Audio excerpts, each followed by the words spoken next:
Hi, this is Scott from the Confluence Fly Shop in Bellingham, Washington.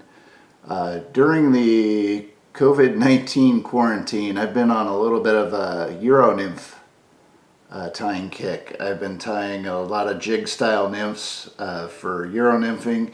You could certainly fish these under an indicator too if you wanted to, but they're fairly heavy, designed to sink, and I've been doing a lot of just playing around with different materials, converting a lot of standard flies to jig style nymphs. Anyway, we are going to tie the CDC Flashback Pheasant tail jig nymph. And in my vise, I've got a size 14 Hanak 400 BL, and I have a 3mm gold Hanak bead in front of it as well. This is a slotted tungsten bead. I think you really want the slotted beads. You could also use a hairline 2.8mm bead that would fit this as well. And I'm using a burnt orange 70 Denier ultra thread. I like this color on my pheasant tail nymphs. I feel like it gives it a little bit of a hot spot at the end. And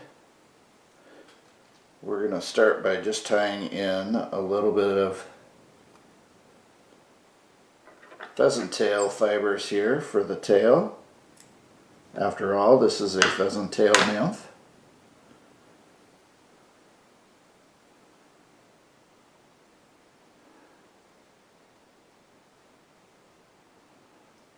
So we'll kind of tie those in loosely, and then if they're not quite where I want them, I'll just pull on the butt ends here to kind of get that into position.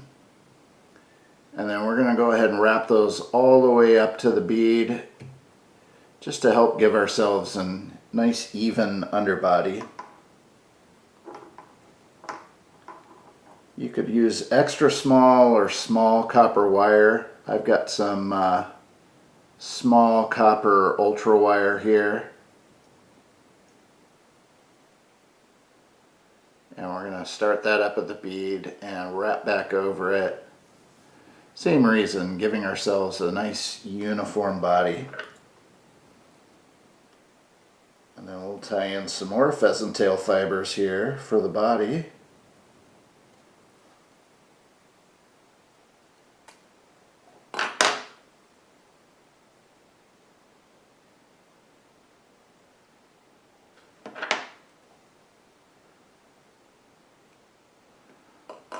Just going to even up the tips to tie those in.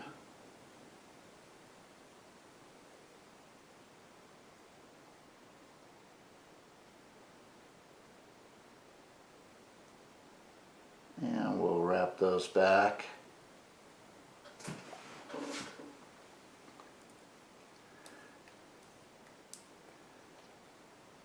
And I like these to try to be as durable as possible. The pheasant tail isn't the most durable material in the world, so a little bit of brush on zap-a-gap as an underbody is helpful. And I'm actually going to counter wrap these. So I'm wrapping these in the opposite direction of my thread. I could very easily use the rotary function on my vise here. I just wasn't feeling it on that one, so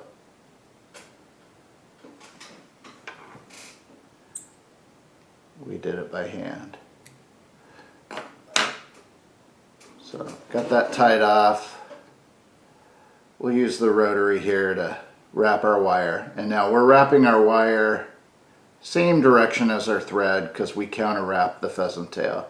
This is going to make your fly a lot more durable than it would otherwise be. Nice to catch more than just a fish or two on the fly. We'll take 2 or 3 wraps over our wire, And then we're just going to rock it back and forth and kind of helicopter that till that breaks off. Now for a wing case, I am going to use medium pearl tinsel. And we'll just tie that in behind the bead and wrap it back about a bead's width. Now for the thorax, I'm going to use Peacock ice dub.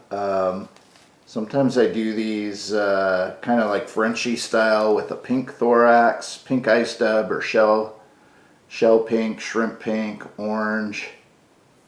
You can get creative here, but I do like the ice dub a little bit better than using Peacock curl, again, just for that durability.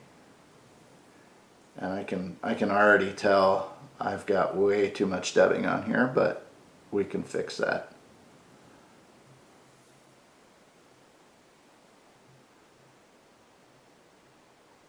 So we'll just pull that excess dubbing off.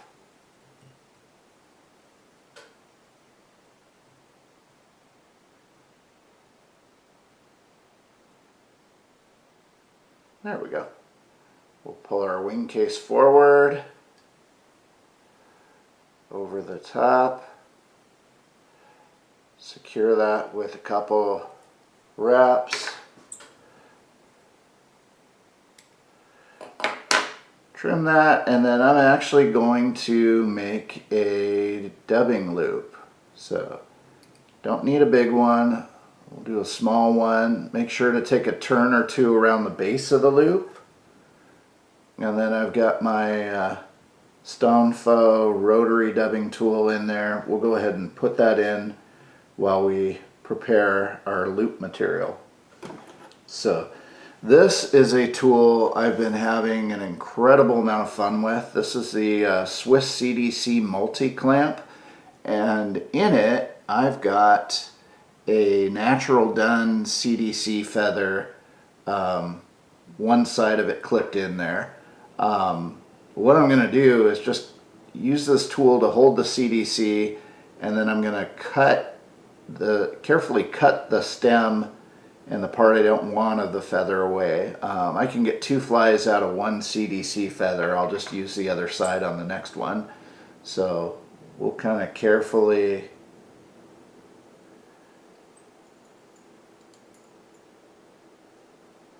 cut that feather away, and then now I've just got a whole bunch of CDC fibers on their own in the clip, and I'm gonna put those into my dubbing loop here.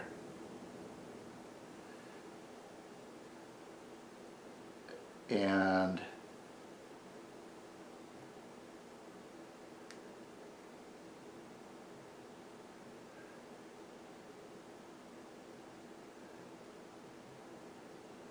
pull the clip away, and then from there I can kind of slide them up into place,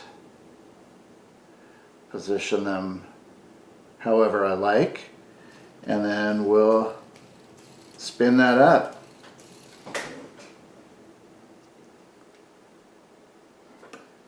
And then nice thing on this clip, it's got a little pointed end there so I can kind of separate out any fibers that I need to. And then we're going to take a couple of wraps here. And these are just awesome in the water. That CDC just moves and wiggles all over the place.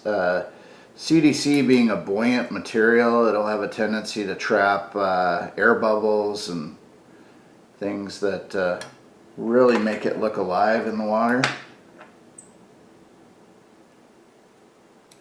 Just trim our dubbing loop, and then kind of sweep that CDC back and out of the way. We'll make our nice little hot spot collar there. Free up my whip finisher here.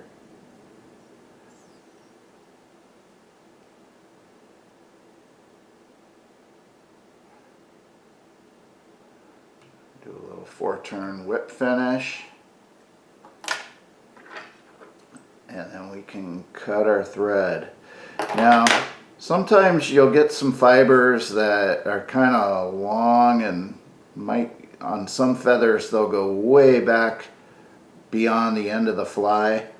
I don't want these CDC fibers much longer than the body of the fly there. So any of them that are too long, I'm not going to trim them with my scissors. I'm going to just pluck them with my fingers to get them the length I want. But there you have it, a very simple and straightforward jig or Euro style nymph, just as effective, probably more so than the original. That is the CDC Flashback jig pheasant tail nymph. So I feel like I've tied a gazillion of these here, not being allowed to fish or leave the house too much other than to ship things at the shop. So I got a box full of these things, but tie up a few for yourself. We carry all the materials to tie this fly at the Confluence Fly Shop. Thanks for watching. Please be sure to like and subscribe to our YouTube channel. Thanks. Have a great day.